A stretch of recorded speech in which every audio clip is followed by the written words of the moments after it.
Hi friends, welcome to Shami's kitchen. എല്ലാവർക്കും സുഖമാണല്ലോ. ഇന്നത്തെ നമ്മുടെ സ്പെഷ്യൽ പുളിവാളം റെസിപ്പിയാണ് കേട്ടോ. കാസർഗോഡുകാരുടെ ഒരു സ്പെഷ്യൽ വിഭവമാണ് ഈ പുളിവാളം. വളരെ പെർഫെക്റ്റ് ആയിട്ട് വളരെ രുചികരമായിട്ട് ഇതെങ്ങനെയാണ് തയ്യാറാക്കുന്നത് നോക്കാം. അപ്പോൾ ഈ വീഡിയോ ഇഷ്ടമായാൽ ഇതൊന്ന് ലൈക്ക് ചെയ്യാനും കൂടെ തന്നെ സബ്സ്ക്രൈബ് ചെയ്യാനും ആ തൊട്ടടുത്ത് കാണുന്ന ബെല്ലൈക്കൻ്റെ ഓള് മറക്കാതെ കൂടെ ഒന്ന് പ്രസ് ചെയ്തേക്കണേ. എന്നാൽ ശരി, ഇതെങ്ങനെയാണ് തയ്യാറാക്കുന്നത് വേഗം ഒന്ന് കണ്ടു നോക്കാം. നമ്മുടെ ഈ പുളിവാളം തയ്യാറാക്കിയെടുക്കാനായിട്ട് ആദ്യം നമുക്ക് വേണ്ടത് പച്ചരിയാണ്. 1 കപ്പ് പച്ചരിയാണ് കേട്ടോ ഞാനിപ്പോൾ എടുത്തിട്ടുള്ളത്. 200 ഗ്രാം അളവിലാണ് പച്ചരി ഉള്ളത്. അത് 5 മണിക്കൂറോളം വെള്ളത്തിലിട്ട് നന്നായിട്ടൊന്ന് കുതിർത്തെടുത്തിട്ടുള്ളതാണിത്. തലേദിവസം രാത്രിയിൽ നമ്മൾ വെള്ളത്തിലിടുകയാണെന്നുണ്ടെങ്കിൽ നല്ലതുപോലെ പെർഫെക്റ്റ് ആയിട്ട് രാവിലെ ആകുമ്പോഴത്തേക്കും കുതിർന്നിട്ടുണ്ടാവും. കുറഞ്ഞത് ഒരു 5 മണിക്കൂറെങ്കിലും നമ്മൾ വെള്ളത്തിലിട്ട് നന്നായിട്ടൊന്ന് കുതിർത്തെടുക്കണം. ഇനി ഇതിലെ വെള്ളം കംപ്ലീറ്റ് ആയിട്ട് മാറ്റിയിട്ട് നമുക്കിതൊരു മിക്സിയുടെ ജാറിലേക്ക് എടുക്കാം.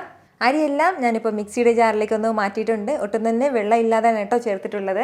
ഇനി നമുക്കിതിലേക്ക് വേണ്ടത് ചിരകിയ തേങ്ങയാണ്. 1 കപ്പ് നല്ല ഫ്രഷ് ആയിട്ട് ചിരകിയെടുത്ത തേങ്ങയാണ്, അത് ചേർക്കാം. 1 കപ്പ് അരിക്ക് 1 കപ്പ് തേങ്ങ ആവശ്യമായിട്ടുണ്ട്. അതേ അളവിൽ തന്നെ 1 കപ്പ് ചോറും കൂടി, വേവിച്ചെടുത്ത ചോറാണ്. നമ്മൾ സാധാരണ വീട്ടിൽ ഏത് ചോറാണോ വെക്കുന്നത് അത് തന്നെ മതിയാവും. കൂടെ പിന്നെ ഇതിലേക്ക് വേണ്ടത് 1 മുട്ടയാണ്, അതും കൂടി ചേർക്കാം. ഇനി ഇതിലേക്ക് നമുക്ക് വളരെ കുറച്ച് മാത്രം വെള്ളം ചേർക്കാം. ഒരു 4-5 ടേബിൾ സ്പൂൺ അളവിൽ മാത്രം. എന്നിട്ട് നല്ല സ്മൂത്തായിട്ട് നമുക്കിതൊന്ന് അരച്ചെടുക്കേണ്ടതായിട്ടുണ്ട്. വെള്ളം കൂടിപ്പോകരുത്, അതൊന്ന് പ്രത്യേകം ശ്രദ്ധിച്ചേക്കണം. എക്സ്ട്രാ വെള്ളം വേണമെങ്കിൽ ഒരല്പം മാത്രമേ ചേർക്കാൻ പാടുള്ളൂ.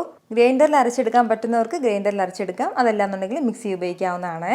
നന്നായിട്ട് ഇതുപോലെ ഒന്ന് അരച്ചെടുത്തിട്ടുണ്ട്. അപ്പോൾ മാവ് അരച്ചെടുക്കുമ്പോൾ പ്രത്യേകം ശ്രദ്ധിക്കേണ്ടത് നല്ല കട്ടിക്ക് വേണം കേട്ടോ മാവ് അരഞ്ഞ് കിട്ടാനായിട്ട്.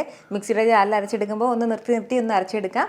അതല്ല ഗ്രൈൻഡറിലാകുമ്പോൾ ഈ ഒരു പ്രശ്നമില്ല, വളരെ കുറഞ്ഞ വെള്ളത്തിൽ തന്നെ നമുക്കിത് അരച്ചെടുക്കാവുന്നതാണ്. ഞാനിത് വീണ്ടും എടുത്ത് പറയുന്നത് എന്താണെന്ന് വെച്ചാൽ, നമ്മൾ ഈ മാവ് അരച്ചെടുക്കുന്ന ആ ഒരു പാകം കറക്റ്റ് ആയാൽ മാത്രമേ നമ്മുടെ ഈ പുളിവാളം കറക്റ്റായിട്ട് നമുക്ക് കിട്ടത്തുള്ളൂ. ഇതുപോലെ ഇത്രയും തിക്കായിട്ടാണ് കേട്ടോ ഞാനിപ്പോൾ അരച്ചിട്ടുള്ളത്. ഇനി നമുക്ക് ഇതൊരു ബോളിലേക്കൊന്ന് മാറ്റാം. അപ്പോൾ നമ്മുടെ മാവെല്ലാം ഞാനിപ്പോൾ ഒരു ബോളിലേക്കൊന്ന് മാറ്റിയിട്ടുണ്ട്. ഇനി നമുക്കിതിലേക്ക് ആവശ്യത്തിനുള്ള ഉപ്പ് ചേർക്കാം. 1 ടീസ്പൂൺ അളവിലാണ് കേട്ടോ ഉപ്പ് ചേർക്കുന്നത്. ഉപ്പ് ചേർത്തിട്ട് നല്ലതുപോലെ ഒരു ഹാൻഡ് വിസ്ക് വെച്ചിട്ട് നമുക്ക് ഒന്ന് യോജിപ്പിച്ചെടുക്കാവുന്നതാണ്. നല്ല രീതിക്ക് ഒന്ന് മിക്സ് ചെയ്ത് കൊടുക്കാം. ഒരു 2 മിനിറ്റ് നമ്മൾ ഇതുപോലെ ഒന്ന് മിക്സ് ചെയ്ത് യോജിപ്പിച്ചെടുക്കണം. നമ്മുടെ മാവ് നല്ല രീതിക്ക് ഞാനിതൊന്ന് മിക്സ് ചെയ്ത് യോജിപ്പിച്ചെടുത്തിട്ടുണ്ട്. അപ്പോൾ ഇനി നമുക്ക് വേണ്ടത്, ഇത് റെസ്റ്റ് ചെയ്യാനൊന്നും വെക്കേണ്ട ആവശ്യമില്ല, ഉടൻ തന്നെ നമുക്കൊന്ന് പൊരിച്ചു തുടങ്ങാവുന്നതാണ്.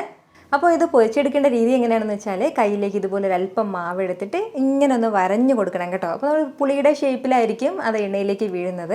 അപ്പോൾ ഇങ്ങനെ നമുക്ക് ചെയ്യാൻ ബുദ്ധിമുട്ടുള്ളവർക്ക് ഉറപ്പായിട്ടും നിങ്ങൾക്ക് നമ്മൾ പൈപ്പിംഗ് ബാഗ് ഉണ്ടല്ലോ, പൈപ്പിംഗ് ബാഗിൽ ചെയ്യാം. അതല്ലാന്നുണ്ടെങ്കിൽ സ്പൂണിൽ ഇങ്ങനെ ചെറുതായിട്ട് ഇങ്ങനെ കോരി ഒഴിച്ചു കൊടുത്താലും മതിയാവും. ആ പുളിയുടെ ഷേപ്പിന് അത് വീണോളും.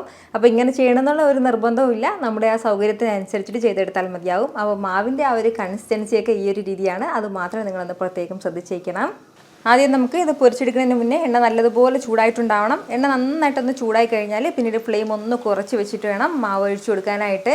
ഞാനിപ്പോൾ ഇതുപോലെ ഒരു തവി ഉപയോഗിച്ചിട്ടാണ് കേട്ടോ ഈ മാവൊന്ന് ഒഴിച്ചു കൊടുക്കുന്നത്.